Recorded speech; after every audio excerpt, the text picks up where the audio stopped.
Hey, it's Scott Al Miller. This is Sheep Guarding Llama. It is the 23rd of December 2019, so Christmas Eve, Monday, and it is actually being recorded in the middle of the day that I'm talking about, which normally I record at least a day after, so good for you. You're getting to watch this as it happens. This is how you get to keep up with things.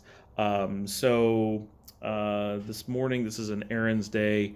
I had to get up early and work for probably about 3 hours, 4 hours, really intense this morning, just supporting a migration and I had a customer who just had an outage. It was their own fault, totally their own fault, and they're great to work with up in Saskatoon. Um, but needed to help them out this morning, so that was quite a bit of panic time. I actually did a little bit of it yesterday, but they weren't around, and we needed them. There was nothing we could fix. That's how much it was their fault. It wasn't stuff we could even touch. So got a hold of her, talked to the owner for a while, walked her through what had happened. She was super excited about my explanations of things. She was able to actually understand what had happened and how to protect in the future. We got everything fixed, and it's how it should be. They're back and fine, and I got a chance to talk to her about Vetastic, and it was awesome. I had a great discussion about Vetastic. She's excited. She's already signed up for a demo, already providing good feedback. She's interested in getting some friends of hers, obviously, that are also vets, looking at the demo, which will help us a lot. We're at a point where feedback is critical, and like, I don't know, an hour before this happened, Jeremy and I were talking about how we're really at a point where we're struggling due to lack of enough feedback, because mostly because of the holidays. We assume we only, it's not like we want to have 100 vets in there, because we're gonna get so much feedback and people are, I don't like where it is yet, and it's like, oh, that's tough, because we're trying to get early feedback, right? We know it's not complete. We want to know if we're going in the right direction. So you want to have a select group of people, but the people that we have provided very little feedback. We got one person who provided a little bit for a few days, but she's busy, like, probably with the holidays, and all the others have been like too busy to look at it at all, and that's fine, but it makes it really tough for us. We want that feedback of like, oh, you know what you're missing, this really obvious thing you didn't think of, or I tried using this thing that you have and this is not at all how I would want to use it as a vet. I would want it to do this other thing. Oh, we had no idea, right? We want that kind of feedback now so that we can fix or gauge or whatever, because when we go to a larger audience, we want it to be like slam dunk, wow, this is built for vets and really meets the needs perfectly. And we feel really good about that on the tech side. Like, the underlying tech is completely designed around how real world vets work. And because I work with hundreds of different clinics, I have a pretty good picture of what the real world looks like and what challenges they actually have and where other software is falling short.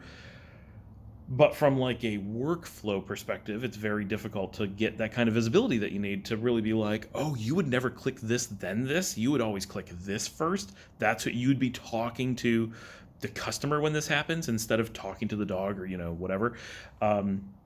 So that kind of feedback we really need, because we want to really nail it and not just be like, oh, that's pretty good. No, we want to be amazing coming out of the gate. So that's is a really positive discussion today, and she's already in and providing feedback, and that was great. Then my afternoon, I had to run errands. I'm dealing with the predatory towing company. I ended up figuring out at the last second, as I ran to the bank to get money order, that I was looking at the wrong county, because I was doing the county where they towed my car, not the one from which they towed my car. And I said to myself, wait a second, I don't think it's all the same county. It's all the same city, but it's different counties. And I realized I was getting a cashier's check made out to the county of Dallas, and something was wrong. So I ran home, I did a bunch of research, and then it took about an hour of research. This is how onerous it is to try to protect yourself from something like this. As someone who was totally taken advantage of, had absolutely no reason, no legal basis for towing my car, but the onus is completely on me to figure absolutely every piece of this out, which is wrong on every level. But it took looking at so many maps. If you Google like maps of Texas, county maps of Texas, every single county map shows something different, and you can't tell what county you're in. And I went to some real estate stuff, and they said that the place I was towed from was Collin County, not Dallas County. And I'm like, oh my gosh, it's Collin County. I don't even know where to deal. I mean, I guess that would be Plano, but who knows how I deal with that. But then I couldn't find a Collin County map that would give me the right location. I couldn't get a precinct that would cover me. And Dallas kind of claimed they had a precinct that covered me. It was a little bit weird. Finally, I figured out to look at Denton County, and Denton County actually accepted the address and provided me a jurisdiction, a precinct right, so I could go and file right up on Rosemead, which is awesome. But so I had to get new paperwork, do the whole process again, get it all ready. Luckily, they take cash, which would have protected me in the first place. I could have driven down to Dallas, found out I was the wrong spot, and run around or whatever. But so then I drove, I got all the paperwork together. I have a stack of supporting documents. Went over to Rosemead. They're closed, of course, but Dallas is open. So I came home, called Dallas, had a conversation with their court. They verified that it is Denton County that I need to be filing with, based on the description. They don't have a way to look up the address, but the description says that that's correct. And so I seem to be going down the correct path, but it means that I can't file today or tomorrow or Wednesday. That would be Christmas. So I have to run back here on Boxing Day to get here because that's when the court will be open again and I can file. So that's pretty crappy. I don't get to stay with the family for any amount of time unless I skip filing this, and I don't want to do that. The upside, though, is that I really shouldn't be hanging out in Houston because I can't get any work done, and we're just at a point where there's so much work to do. And the bottom line is, when I'm in Houston, I'm completely unproductive, but I'm very stressed out. So I don't get to relax, but I also don't get to get things done. And the kids and most of the family are just really busy with other things, right? The kids all have each other. That's their chance to see their cousins. They don't want to spend time with me. They don't have time to spend time with me. Anytime they do spend time with me is time taken away from their cousins. They're going to see me tonight and tomorrow and Christmas, so they'll have 2.5 days of seeing me as it is, so that they get a few more days without me is not the end of the world.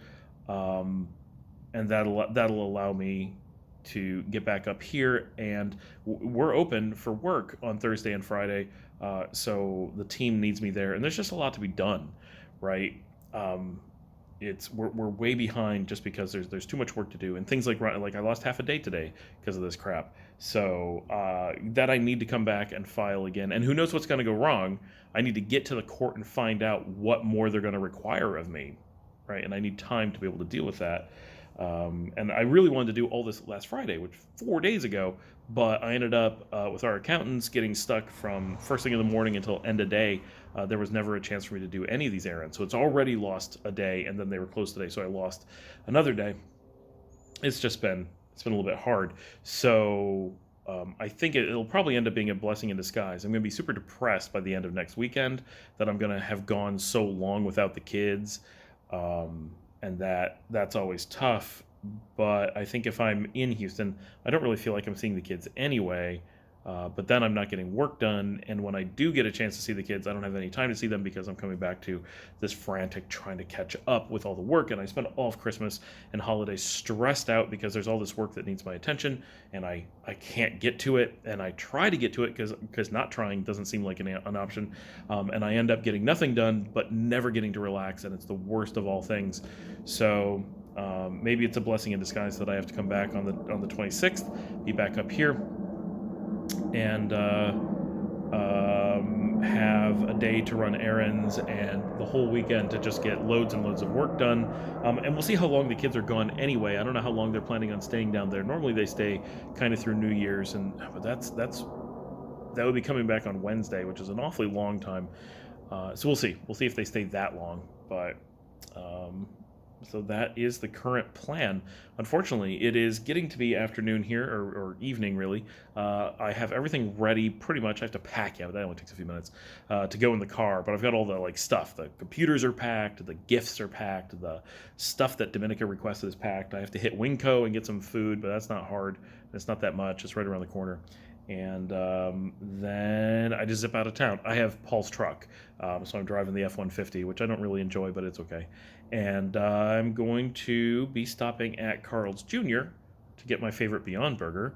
That is my treat for the drive down, because there are Carl's Jr.'s on Route 45 going south, and on the way down, Dominica discovered that they now have a second Beyond Burger. They have the Beyond Star with cheese. That we've had. That's what we always have gotten in the past, which is a very what we would call traditional American hamburger. So it's cheese and ketchup and pickles and that kind of stuff. But then now they have a Beyond Barbecue Burger, which they have had barbecue things on the menu that look awfully good. So I'm super excited to try this one and see how it really is.